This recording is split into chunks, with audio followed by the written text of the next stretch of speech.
Continuamos en Quién es Quién a través de Diamante FM 98.7 y Canal 5. Nos acompaña este día el ministro de Educación y Cultura, profesor José Carlos Maía. Hay una situación que se da en Uruguay varias veces y son las huelgas o los paros docentes. Usted es profesor de historia, así que conoce bien este tema. Algo conozco. Una en particular de las escuelas, que es la que más pega, pues son los más chicos de nuestro país que se quedan sin clases a veces más de un día. Usted cuando en el gobierno de Tabaré Vázquez se decretó la esencialidad estuvo en desacuerdo que por un paro docente, con ocupación del codicil en aquel momento, se decretara. Pero si hoy se repite y quedan los niños en edad escolar sin clases, ¿vuelve a decir que no? Yo no trabajo sobre supuestos, ese es el punto. Entonces, sobre las cosas que sucedieron, sí tengo opinión. Sobre las cosas hacia adelante, como entiendo que se deberían hacer, también. Pero no voy a partir de supuestos, porque vamos, creo que entre otras cosas, lo que hubo en esa decisión del gobierno 2015-2020 fue un error de estimación en cuanto a la dimensión de la medida. Porque creo que en realidad no ayudó a la solución, sino que multiplicó un conflicto. En este caso, estoy convencido que no vamos a llegar a esos supuestos y pronto. Y no creo que deberíamos ir por esa herramienta. O sea, usted descarta utilizar la esencialidad en la educación. Yo no iría por ese lado. Si el presidente lo pide, lo firma, pero usted le diría no estoy de acuerdo con esto. No me imagino a Yamandú yendo por ese camino. Y no me imagino hoy, entre comillas, ¿no? Un conflicto sindical en esos términos como era en otra época. Pero sabe que van a haber paros en la escuela. Bueno, sí, pero todos aprendimos, entiendo, ¿no? Es decir, acá los gobiernos duran 60 meses, ¿verdad? Estamos a 2 y monedas. Bueno, todavía falta todo el resto. Faltan 57 meses. Pero viene la época de huelgas y de paros ahora, que es la del presupuesto. Sabe que ahí se le va a dar una tras de otra. Vamos a ver, hay libertad de sindicales, la Constitución los ampara y veremos qué pasa. Hay un problema en Uruguay también vinculado a la educación, que es la deserción, sobre todo en el liceo. Cerca de la mitad de los liceales de nuestro país termina desertando el sistema educativo con todo lo que eso genera a nivel negativo. ¿Cómo va a ser para estimular para que esto no pase? Bueno, nosotros primero, lamentablemente, desde hace un tiempito, por lo menos la última medición respecto a la administración anterior, se extendió a la educación primaria inicial. Lo que antes veíamos como la educación media, ahora también está fuertemente en la educación primaria también. Entonces, por lo menos es un problema mucho más grave de lo que el Uruguay estaba acostumbrado. Y es una de las cosas que vamos a tener que remontar.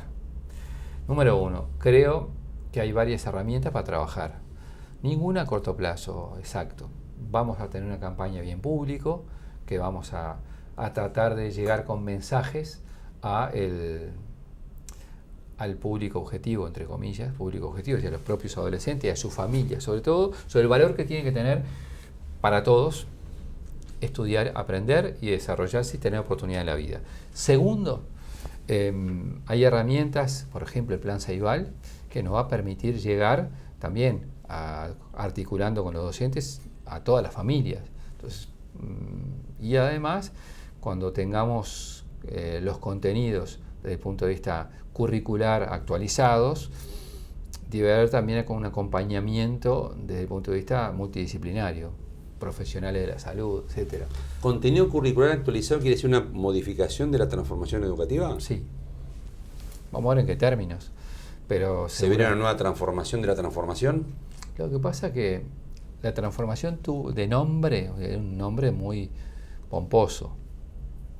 Y bueno, estoy convencido que se llevó más a extremos publicitarios que educativos en muchos casos. El problema mayor tuvo que ver con temas de implementación. Yo le digo una cosa. Si el 97% de los docentes, que no son los sindicalizados, ¿no? Hablábamos hace un ratito del tema de los sindicatos, y eso, 97% de los docentes del Uruguay no pertenecen a FENAPES, ni a ADES, ni a ninguno de los gremios de la educación. Entonces, si el 97% de las asambleas técnicas docentes estuvieron en contra, algo pasó. Entonces, aspiro que en estos meses involucremos a los actores educativos, involucremos a los técnicos y tengamos propuestas alternativas en las que haya que tener propuesta alternativa. No hay que cambiar porque viene el gobierno anterior, no es así. Tenés que cambiar aquellas cosas que entendés funcionan mal. Algunas son de contenido curricular y otras de puesta en práctica. ¿Ese contenido curricular arrancaría en marzo del 26? Debería.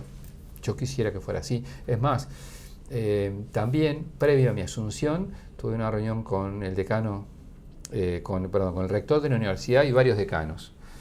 Recuerdo que en química nos transmitieron algo que yo no sabía, era que se había cambiado la carga de horas, la cantidad de horas de química.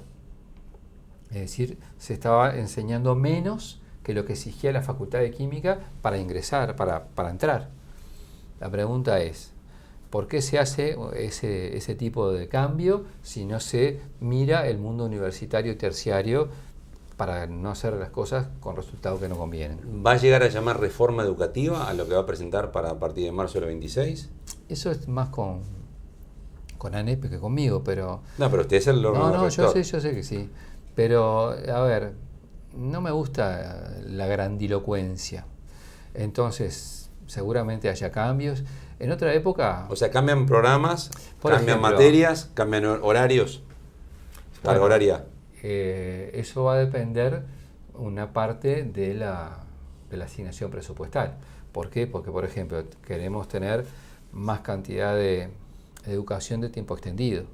Para eso tenés que invertir. Entonces, la cadencia de la inversión es muy importante. En esos términos, cuando el Frente ganó, hizo el Plan 2006. No le puso reforma, ni transformación, ni ningún supertítulo. Este va a ser el plan 2026 entonces. Vamos a ver. Esa es la idea que tiene por lo menos. Yo tengo la idea que lleguemos en términos concretos a esos cambios, a los que se entienda necesario. Pero empieza el año que viene. No va a ser una discusión in eternum esto. No, en eterno no. Aspiro que sea así. Pero ahí sí es una competencia técnica específica de ANEP.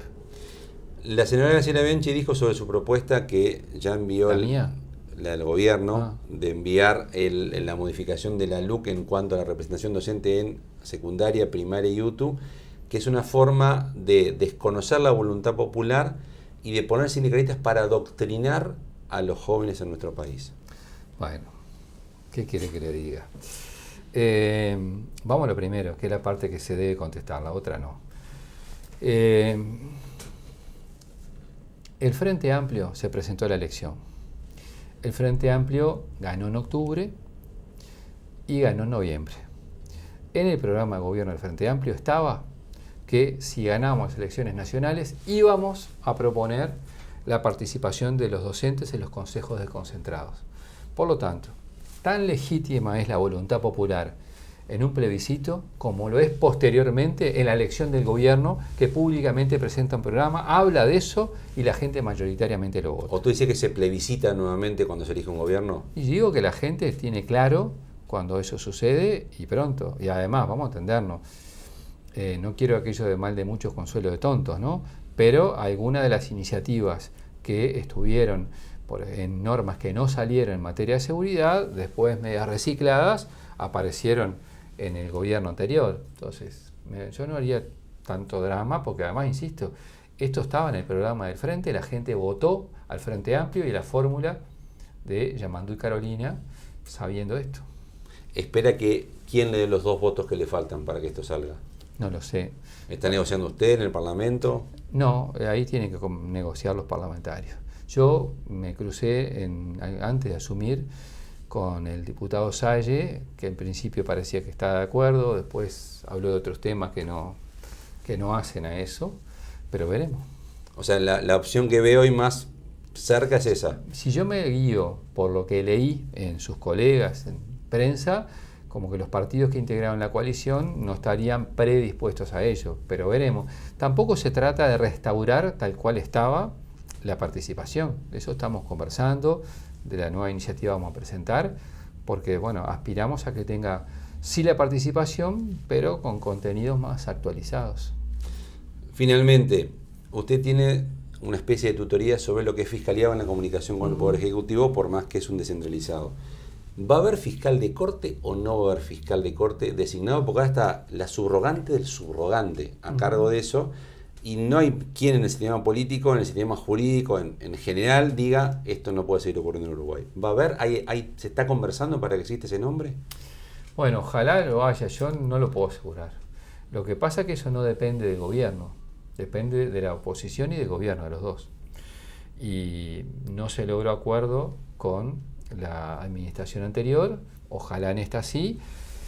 Hay independencia técnica. Acá a mí lo que más me preocupaba de este capítulo fueron una serie de cuestionamientos que se hizo a la Fiscalía como institución. Me parece muy delicado que se haya dicho que era un comité de base, que se haya sugerido cuando dicen tiene vinculación partidaria.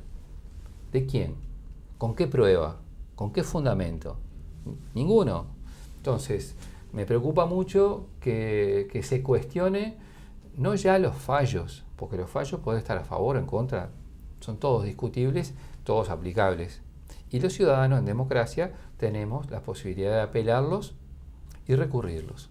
Todos iguales ante la ley. Entonces, ojalá logremos ese acuerdo. ¿Usted quiere uno o quiere un triunvirato? No, uno. Como siempre hubo en Uruguay, gobernar a izquierda, gobernar a derecha. ¿Aceptar 3 sería politizar la Fiscalía? Yo creo que sería entrar en un campo de una negociación casi político-partidaria. ¿Y eso le haría mal a la justicia en Uruguay? Sí. Porque, insisto, no me gusta afirmar como cierto nada que se pueda demostrar. Y nada se demuestra con la opinión de.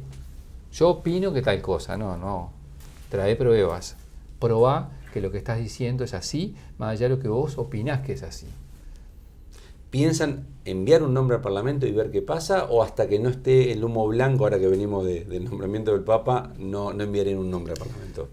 Yo creo que lo mejor es conversar y no enviar nombres antes. Entre otras cosas, ¿Un nombre tienen ustedes? Entre otras cosas porque no hay que manosear nombres. Pero ustedes tienen uno, si les piden uno lo tienen. Bueno, habrá que conversar en el gobierno, de eso no puedo adelantar nada. ¿Es biológicamente optimista que lo logran en este periodo, el nombramiento? Siempre soy optimista. José Carlos María, Ministro de Educación y Cultura, gracias por ser parte de ¿Quién es quién? Gracias por la oportunidad.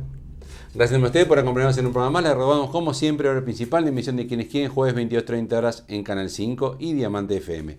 Dios mediante, entonces nos encontramos en un próximo ¿Quién es quién? Gustavo Vanescayán, que le habla de salud. Le recuerda que esto ya es historia.